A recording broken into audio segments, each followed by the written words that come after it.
ನಮಸ್ಕಾರ ಸ್ನೇಹಿತರೆ, ಕನ್ನಡ ಕ್ರಿಕೆಟ್ ಮಗ ಚಾನಲ್ಗೆ ತಮಗೆಲ್ಲ ಸ್ವಾಗತ ರೀ. ಬನ್ರಿ ಇವತ್ತು ವಿಷಯಕ್ಕೆ ಚರ್ಚೆ ಮಾಡಿದ್ರೆ ನಮ್ಮ ಭಾರತ ತಂಡ ಬಾಂಗ್ಲಾದೇಶ ವಿರುದ್ಧ 6 ವಿಕೆಟ್ಗಳಿಂದ ಗೆದ್ದಿದ್ದಾರೆ. 46.3 ಓವರ್ನಲ್ಲಿ ಭಾರತ ಗೆದ್ದು ಪಾಯಿಂಟ್ ಟೇಬಲ್ ಪಟ್ಟಿಯಲ್ಲಿ ಮತ್ತೆ ಪ್ರಥಮ ಸ್ಥಾನದಲ್ಲಿ ಇದ್ದಾರೆ ಅಂತ ಕೂಡ ಹೇಳಬಹುದಾಗಿದೆ.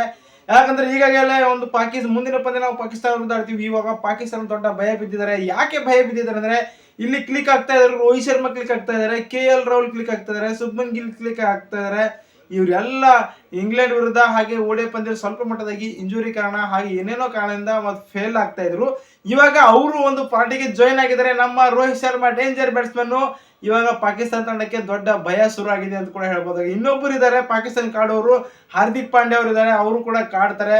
ಹಾರ್ದಿಕ್ ಪಾಂಡ್ಯ ಸೂಪರ್ ಬ್ಯಾಟಿಂಗ್ ಆಡ್ತಾರೆ ಪಾಕಿಸ್ತಾನ ವಿರುದ್ಧ ಅಂತ ಕೂಡ ಹೇಳ್ಬೋದಾಗಿದೆ. ಯಾಕಂದ್ರೆ ಮುಂದಿನ ಪಂದ್ಯ ಈಗಂತ ನಮ್ಮ ಭಾರತ ತಂಡ ಪಾಕಿಸ್ತಾನ ವಿರುದ್ಧ ಮತ್ತೆ ಆಡಕ್ಕೆ ರೆಡಿ ಆಗಿದ್ದಾರೆ. ಮೊದಲ ಇವತ್ತು ಬಾಂಗ್ಲಾದೇಶ ವಿರುದ್ಧ ಗೆದ್ದಿರೋದು ನಮಗಂತೂ ಖುಷಿ ಆಗ್ತದೆ. 229 ರನ್ ಮಾಡಿದ್ರು. ಇಲ್ಲಿ ಬಾಂಗ್ಲಾದೇಶವರು ಕಡಿಮೆ ಅಂದ್ರೆ ಸಾಧಾರಣ ಮೊತ್ತ ಅಂತ ಇಲ್ಲ, ಒಂದು ಕಠಿಣ ಸವಾಲು ಇತ್ತು ನಮ್ಮ ಭಾರತ ತಂಡಕ್ಕೆ. ಇದನ್ನು ಚೇಸ್ ಮಾಡ್ತಾರೆ. ಕೇವಲ 46.3 ಓವರ್ನಲ್ಲಿ ಚೇಸ್ ಮಾಡ್ತಾರೆ. ಇಲ್ಲಿ ನಮ್ಮ ರೋಹಿತ್ 41 ರನ್ ಮಾಡಿದ್ರೆ 100 ಗಡಿ ದಾಡ್ತಾರೆ, 112 ರನ್ ಮಾಡ್ತಾರೆ. ನಮ್ಮ ಶುಭ್ಮನ್ ಗಿಲ್ ಅವರು ಸಖತ್ತಾಗಿ ಕೊನೆಯಲ್ಲಿ ಸೂಪರ್ ಡೂಪರ್ ಆಗಿ ಆಟ ಆಡಿ ಗೆಲ್ಲಕ್ಕೆ ಒಂದು ಹೆಲ್ಪ್ ಆದವರು ಶುಭ್ಮನ್ ಗಿಲ್ ಅಂತ ಕೂಡ ಹೇಳ್ಬೋದು. ಶುಭ್ಮನ್ ಗಿಲ್ ಅವರು ಒಂದು ಇವಾಗ ಹೊಸ ದಾಖಲೆ ಒಂದು ನಿರ್ಮಿಸ್ತಾ ಇದ್ದಾರೆ.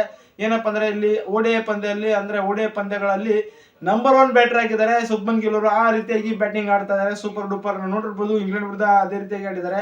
ಇವತ್ತು ಕೂಡ 112 ರನ್ ಹೊಡೆದಿದ್ದಾರೆ. ಹಾಗೆ ನಮ್ಮ ಮೊದಲ ಒಂದು ಸೆಂಚುರಿ ಅಂತ ಕೂಡ ಹೇಳ್ಬೋದು. ಯಾಕಂದ್ರೆ ಇಲ್ಲಿ ಅದ್ಭುತವಾದಂತಹ ಬ್ಯಾಟಿಂಗ್ ಆಡಿದ್ದಾರೆ ನಮ್ಮ ಗಿಲ್ ಅವರು.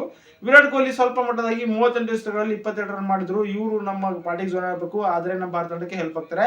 ಅಯ್ಯರ್ 15 ರನ್ ಮಾಡ್ತಾರೆ. ಅಕ್ಷರ್ ಕೂಡ ಒಂದು 8 ರನ್ ಮಾಡ್ತಾರೆ. ಕೊನೆಯಲ್ಲಿ ನಮ್ಮ ಕನ್ನಡಿಗ ಲಯನ್ ಸಿಂಹನೇ ಅನ್ಸ್ಕೊಂಡ ನಮ್ಮ KL ರಾಹುಲ್ ಅವರು ಕೂಡ ಸಖತ್ತಾಗಿ 41 ರನ್ ಮಾಡ್ತಾರ್ರಿ.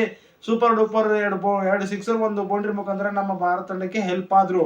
ಇವರ ಪಾರ್ಟ್ನರ್ಶಿಪ್ ಅಂದ್ರೆ 144 ರನ್ನಿಗೆ 4 ವಿಕೆಟ್ ಬಿದ್ದಿತ್ತು. ಇಲ್ಲಿ ಗಿಲ್ ಜೊತೆಗೆ ಸೇರಿ ಗೆಲ್ಲಿಸ್ಕೊಟ್ಟಿದ್ದಾರೆ. ಮ್ಯಾಚ್ ಫಿನಿಶರ್ ಮಾಡಿದ್ದಾರೆ ನಮ್ಮ ಕನ್ನಡಿಗ KL ರಾಹುಲ್ ಅವರು. ಏನಂತೀರ ನಮ್ಮ KL ರಾಹುಲ್ ಬಗ್ಗೆ ನೀವು ಕಮೆಂಟ್ ಮಾಡಿ. ಇಲ್ಲಿ ರೋಹಿತ್ ಶರ್ಮಾ ಒಂದು ಹೊಸ ದಾಖಲೆ ಬರೆದಿದ್ದಾರೆ. ಅಂದ್ರೆ ಕೊಹ್ಲಿ ನಂತರ ರೋಹಿತ್ ಶರ್ಮಾನೇ ಅಂತ ಕೂಡ ಹೇಳ್ಬೋದಾಗ. ಯಾಕಂದ್ರೆ 11,000 ರನ್ ಪೂರೈಸಿದ 2ನೇ ಅತಿ ದೊಡ್ಡ ಆಟಗಾರ ಅಂದ್ರೆ ನೋಡ್ಬೋದು. ಅದ್ಭುತವಾದಂತಹ ಆಟಗಾರ. ಈಗಲೇ ಭಾರತ ತಂಡದ ಕಡೆಯಿಂದ 4 ಆಟಗಾರರು 11,000 ಗಡಿ ಪೂರೈಸಿದ್ದಾರೆ. ಮೊದಲನೇದಾಗಿ ನೋಡ್ಬೇಕಾದ್ರೆ ವಿರಾಟ್ ಕೊಹ್ಲಿ ಅವರು ಒಂದು ಹೊಸ ದಾಖಲೆ ಇದು ಮುರಿದಿದ್ದಾರೆ. 222 ಇನ್ನಿಂಗ್ಸ್ ನಲ್ಲಿ 11,000 ಪೂರೈಸಿದ್ದಾರೆ. ಆದ್ರೆ 2ನೇ ಸ್ಥಾನಕ್ಕೆ 261 ಇನ್ನಿಂಗ್ಸ್ ನಲ್ಲಿ 11,000 ಪೂರೈಸಿದ್ದಾರೆ ರೋಹಿತ್ ಶರ್ಮಾ. 276 ಇನ್ನಿಂಗ್ಸ್ ನಲ್ಲಿ 11,000 ಪೂರೈಸಿದ ಸಚಿನ್ ತೆಂಡೂಲ್ಕರ್ ಅವರು. 288 ಇನ್ನಿಂಗ್ಸ್ ನಲ್ಲಿ ಸೌರವ್ ಗಂಗೂಲಿ ಕೂಡ ಒಂದು 11,000 ರನ್ ಪೂರೈಸಿದ್ದಾರೆ. ಈ ರೀತಿಯಾಗಿ ಹೊಸ ದಾಖಲೆ ಆಗಿದೆ ರೋಹಿತ್ ಶರ್ಮಾ ಕಡೆಯಿಂದ ಕೂಡ ಹೇಳ್ಬೋದಾಗಿದೆ. ಮುಂದಿನ ದಿನಮಾನಗಳಲ್ಲಿ ವಿರಾಟ್ ಕೊಹ್ಲಿ ದಾಖಲೆ ಮುರಿಬಹುದು ರೋಹಿತ್ ಶರ್ಮಾ ಅಂತ ಕೂಡ ಹೇಳ್ಬೋದು. ಇವತ್ತಂತೂ ಗೆದ್ದಿರೋದು ನಮಗಂತೂ ಖುಷಿ ಆಗ್ತಾ ಇದೆ. ನಿಮ್ಗೆ ಅನ್ಸುತ್ತೆ ಅಂತ ಗೊತ್ತಿಲ್ಲ. ಚಾಂಪಿಯನ್ ಟ್ರೋಫಿ ನಮ್ಮ ಭಾರತ ತಂಡನೇ ಗೆಲ್ಲೋದು. ನಿಮ್ಮ ಅಭಿಪ್ರಾಯ ಪ್ರಕಾರ ಯಾರು ಗೆಲ್ತಾರೆ ಅಂತ ಕೂಡ ಕಮೆಂಟ್ ಮಾಡ್ರಿ. ಸಾಧ್ಯವಾದಲ್ಲಿ ಈ ಚಾನಲ್ ನಮ್ಗೆ ಇಷ್ಟವಾದಲ್ಲಿ ಈ ಚಾನಲ್ ಕೂಡ ಸಬ್ಸ್ಕ್ರೈಬ್ ಆಗಿ ಸಪೋರ್ಟ್ ಮಾಡ್ರಿ. ಧನ್ಯವಾದಗಳು. ಸಿಗೋಣ್ರಿ ಮುಂದಿನ ವಿಡಿಯೋದಲ್ಲಿ. ಬಾಯ್, ಟೇಕ್ ಕೇರ್.